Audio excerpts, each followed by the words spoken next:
off. Americans return to space as Discovery clears the tower.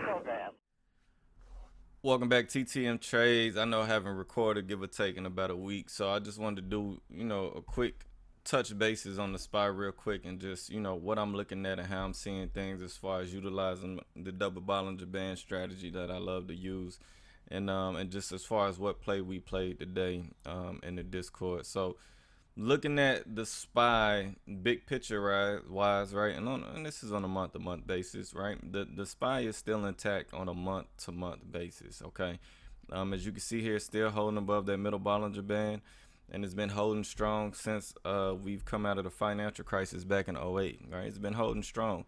Every time I hit that middle BB, found that support each and every single time. Right, so on a month-to-month basis, the SPY looks good, right? And that middle BB is sitting right at 277. So on a setup basis, right, month-to-month, the SPY is still in a strong uptrend based on my setup, right?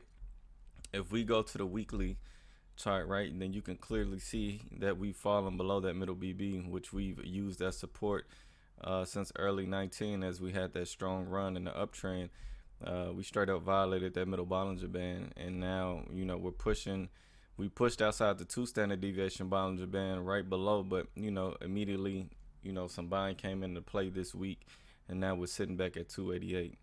But we've been pointing out for quite some time now that 271 to 276 area are key levels to watch on a week-to-week basis as far as the SPY goes, right? If we break that 277 to 271 level sitting right here per the double Bollinger Band and 150 SMA, then that correlates to the monthly's middle Bollinger Band, right? And we haven't broken that middle Bollinger Band since late 2009, early 2010, once this bull run started, right? We've been on a strong bull run, give or take 10, 11 years, okay? So if we violate that 277 down to that 271 level, then that next line of support is sitting right at 257, right? And that's a pretty far of a nosedive looking at the monthly Bollinger Bands, okay? So we want to try to hold, well, not we, because me personally, I'm going to play either direction, going up or going down. But that 271 to 276, the 77 level is very important to the bulls to hold, okay? They lose that level, then, I think we're going to nosedive, and it's going to get very ugly. And that would officially put us in a bear market, quote unquote, okay? That'll be a 20% drop from the high of 339, okay? Now, looking at the daily, right, monthly, still in a very strong uptrend. Weekly is in a weak uptrend. And then the daily is in a strong downtrend, okay, as you can see here. So on a day-to-day basis, we're still struggling, right? And that struggle that we're seeing on a day-to-day basis is bleeding over into the weekly chart and this double Bollinger Bands, okay? So one thing that I pointed out in the Discord, and let me bring this up 1 second here. One thing we talked about in the Discord, right here we said yesterday, we have not broken this line since the 2008 financial crisis, which I was talking about on that monthly chart, right? So the 150 SMA on the weekly, which is currently sitting below at 271. So we may test this area tomorrow based on the late evening sell-off that we had yesterday going into market close. I said if we lose 271, man, stand by, hold the line, okay? And luckily, that 271 has bottomed out and it's been holding pretty well. So what we did was, first thing this morning at 9:56 a.m., I could see the bottoming happening on the intraday charts. So I went ahead and bought the open 305 calls at $1.72 on the SPY, okay? And I posted at 12:13. I said from the charts, low of the week. From the charts, the low of the week has been established. Could see a short-term rally over the next couple of days with the sell-off end of week again to set the tone of going into next week. Stocks will have a short-term rally also, right? Trying to let everybody know this is a good time to play calls. Don't play puts right now. 271 support established on weekly 150 SMA. We'll take puts to ride the overall trend back down after this short-term rally. So, everyone trades safe. All right. So going back and looking at the chart, what I was looking at was I know we're in a strong downtrend on a day-to-day basis, right? We're below the daily's middle Bollinger Band, and we're below the weekly's middle Bollinger Band, which puts us in a strong downtrend. Constantly, below the two standard bottom, the two standard deviation Bollinger Band on this downtrend, and we're unable to even, push 303 and try to break back above to get out of this downtrend, right? Because we would have to break above this 300 to 303 area to pull the SPY out of a day-to-day downtrend, okay? And that's a long haul back up, right? We're looking at a 12 to 15 point spread to get back up into this area, right? And I think over the next couple of days, this day-to-day rally, that's what we're going to do. We're going to rally back up into this 300 area, and then we're going to begin to see the intraday charts start to fail in this area. And then again, we're going to fade off and go back into another downtrend, kind of like what we saw last week, where we had the strong sell-off, and then it started rallying, and then it has to get back above this bottom one standard deviation Bollinger Band and pull it out of this downtrend, and then soon it hit that band, reject it, and then it tried to rally into it one more time, and then the next day just gapped down, and then it just continued bleeding out, right? So we hit that 271 area we was talking about on the weekly chart, as we pointed out here, right? The two standard deviation Bollinger Band along with the 150 SMA sitting right below it. We hit that area, and then we seen some buy-in coming in, and now that's the line that we're holding, right? So since we know what the overall trend, right, as far as not overall trend, but we know what the overall support line is on a week-to-week basis, sitting at 271 to that 276 area, then this we knew was the bottom, and we wanted to try to play calls to try to ride the short-term rally up. And the reason being is because, the coronavirus news is priced in. The Saudi Arabia, Russia, oil price wars is already priced in. The emergency 50-point cut basis is already priced in. Now Trump is talking about doing payroll cuts on taxes, as far as when you get your paycheck, how much taxes is coming out. And now, the Feds meet next week to possibly do another 50 to 75 point cut basis, right? So a lot of the bad news is priced into this already, right? And we see that on the daily chart, right? So moving from this day forward, the damage has already been done. Okay, now can more damage happen? Yes, more damage can happen, right? Some more bad news could come out. Something else dealing with this coronavirus could come out, right? And it can continue to send the market into a spur. The damage is already being done to the economy, right? As far as businesses, travel, cruise lines, you name it, right? The damage is being done universally, as far as, manufacturers, everything. So, we'll see a lot of that in the earnings reports that's to come here soon. But damage is being done, right? And I think a lot of big time investors know that. And with that being said, it's all priced into this chart that we're looking at right now, okay? So I don't think we're going to rally and come out of a downtrend, but I do think we're going to have a short-term rally here over the next couple of days that leads up to that Fed meeting, and then the Fed putting out, whatever they decide to do. And then I think the market may reverse again, okay? But what I do know is if we do reverse and we lose that 271 to 276 area right here, then that sends us down to the lower 250s, okay? So going back to the chart, what did I see today? One thing I was paying attention to, right? I always look at my time frames. I monitor as the daily, 2 hour, 30-minute, and then I snipe my position using the 5-minute chart, okay? So one thing I was looking at here on the 5-minute chart, right? Once we had this gap down here due to the oil news with Russia and Saudi Arabia, my key thing was I wanted to watch to see what that 270, lower 270 area hold, right? So we hit that area on the gap down, immediately rallied, and then we pulled back, hit the area again, 273, rallied again, right? And then right before the close yesterday, we had a strong sell-off here, all right?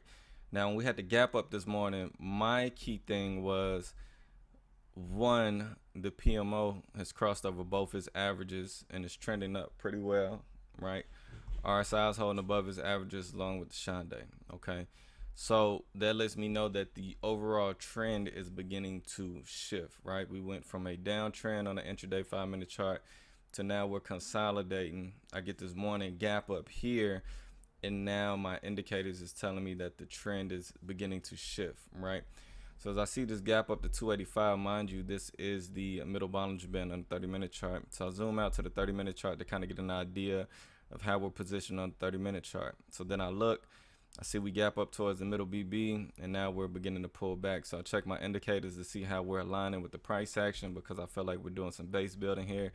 I go and look, I begin to see the Shande starting to cross over his short-term averages, and the RSI, which has been trending down below its averages this entire time, has kind of broken out on that gap up, and I want to see if it pulls back and finds support to continue to show that the short-term momentum is still in play, which it did. Okay.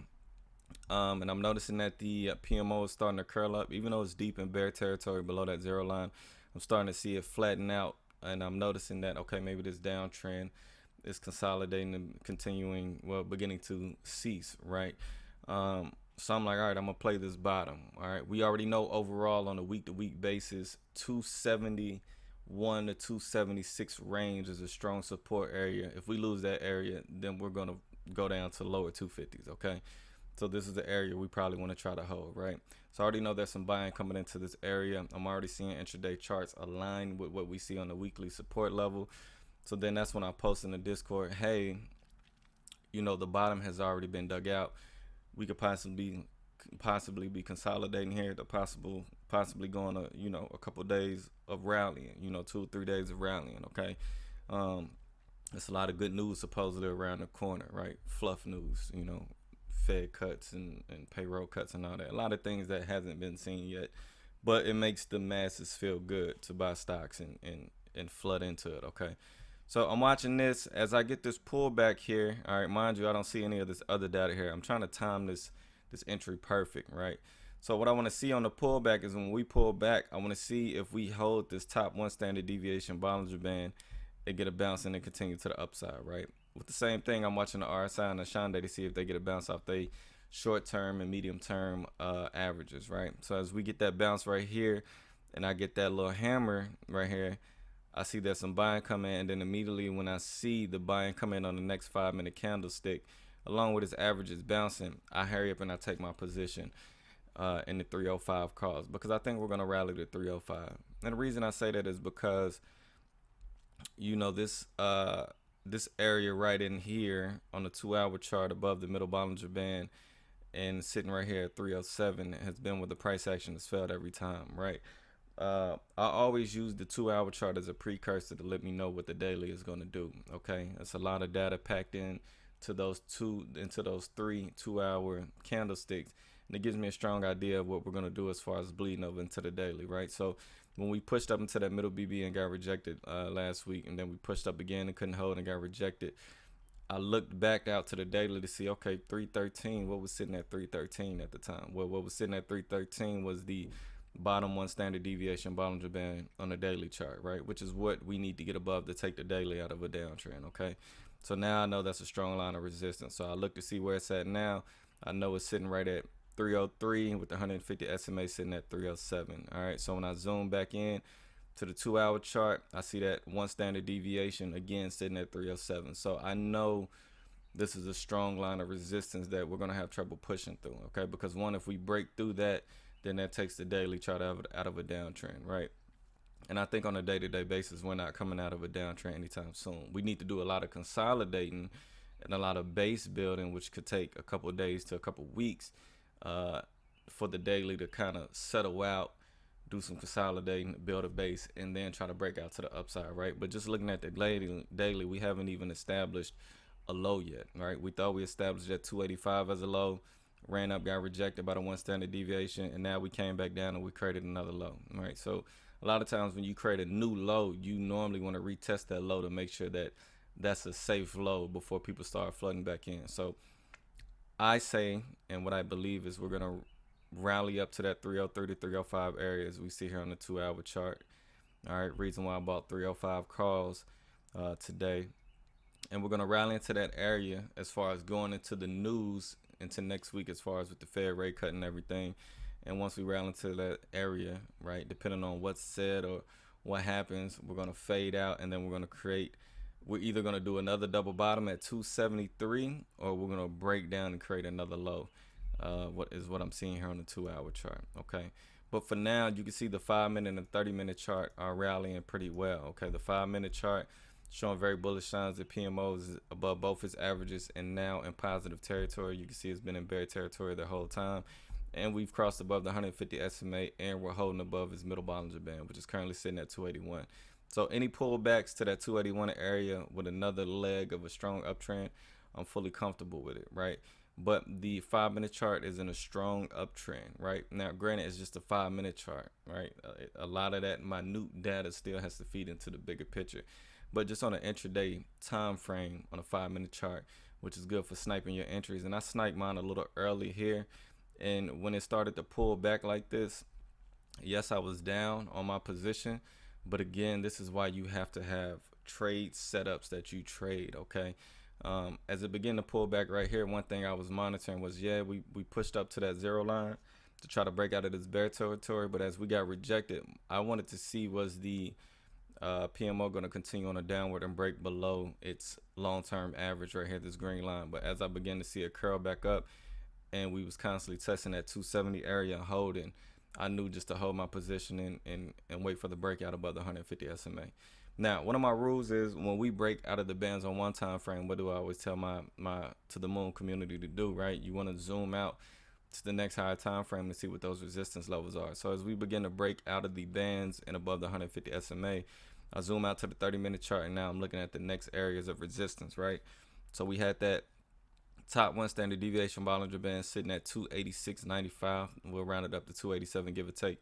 We kind of broke through that today, but I think tomorrow, going into tomorrow, we'll get a slight pullback here with some more consolidation, probably first thing in the morning. It'll take a while, and then we'll probably get another breakout to the upside to push into that 300 area, okay? But as you can see here, the Bollinger Bands are beginning to constrict, hence the Bollinger Band width is falling below its average here. And you can see the bands beginning to converge on one another, showing the constriction of the price action. And again, like I always say, where there's low volatility, high volatility will soon follow, okay? So as long as we hold above that 281 area, which is the middle Bollinger Band here, and the middle BB here, as long as we hold above that 281 and we continue this upward momentum, then the breakout will be to the upside, okay? Now, again, as we begin to break out of the bands, once we get above that 300 area where the 150 SMA is at on the 30-minute chart, then that's when I'll zoom out to the 2-hour chart where I know the key resistance areas are sitting at, right? So we get above that 300 150 SMA on the 30-minute chart. That'll correlate to the middle BB sitting right here at that 296 area. We get above that and do some base building, then we'll push up into that 307 area. All right. 307 is a key area we got to get above and hold above for the daily to come out of downtrend. Do I think that's going to happen? No. I do think we'll have a short-term rally into this area, and then the price action you will begin to fade away with some crazy headline or some bad news to come out to support the fade away that's happening. And I think big money makers already got this plan. Price action to fade away, and that'll be a good time. Like I said in the Discord, I'm going to ride this short-term momentum trend up to the upside into these resistance areas of 295 and 307. And then once we get into that area, I'm going to monitor intraday charts. And as I begin to see the intraday charts break down, meaning they're 5 minutes falling below its middle Bollinger Band and it's falling below its 150 SMA, once I begin to see that breakdown on the intraday level, I'm going to immediately take puts and then continue to ride this thing down, okay? But that's what I'm seeing with the SPY right now. But on a month-to-month basis, the SPY is still in a strong uptrend, okay? That 277 area we was talking about, right, is where the middle BB is sitting at, and it's been holding since, you can see 2009. It's been holding non-stop on each pullback, right? If we lose that 277 area, then we're looking at 257. And again, this is on a month-to-month basis. This is more of a long-term horizon, okay? But if we lose that 277 area, looking here on the weekly, which is the bottom 2 standard deviation Bollinger Band, that 277 and that 271, we lose these 2 areas, then we're dropping down to the lower 250s, okay? So just keep that on watch. And as you can see, that 250 area correlates with this dip back down in here. As you can see here, consolidation 250, consolidation here 250, and that's where we're going to dip down to that 250 area if we lose those key support lines, okay? So again, that's what I'm watching. We'll ride the short-term rally back up to the upside. Per the 2-hour chart, we're looking at longer-term resistance, bigger time frame resistance area sitting at 296 and 307. We'll ride it back up to these general areas. and then we'll cash out, and then we'll take puts and ride the market back down. But I do see a short-term rally on the horizon. All right, TTM Trades, I'm out. I hope that helped you. As far as what I see per the double Bollinger Band strategy is what I use to trade. Again, keep in mind that if the SPY is rallying, then a lot of the stocks that are in the S&P 500 are going to rally with it. Okay, so this is a good time to play calls and everything else. Now, even though the charts are saying we're seeing a short-term rally, the overall market is still vulnerable to news. Okay, so that's one thing you have to keep in mind if you are holding plays overnight is there's no telling what type of news may come out to scare the market, and then you get a strong sell-off on the futures and then the gap down when the market opens up. So always keep that in mind if you're holding something overnight, and if you just want to make short-term plays to get in and out. Okay, but short-term rally into 295 to the 307 area. With a fadeaway, we take puts, we ride the market back down until we establish either one, a double bottom at 270, that 273 range, and or we break through and create another lower low. But either way, we're gonna round it back down. All right, TTM Trades, I'm out. You got any questions, join the Discord below. Hit me up, hit that thumbs up button, show some love. All right, until next time, I'm out. Houston, Tranquility Base here. The Eagle has landed.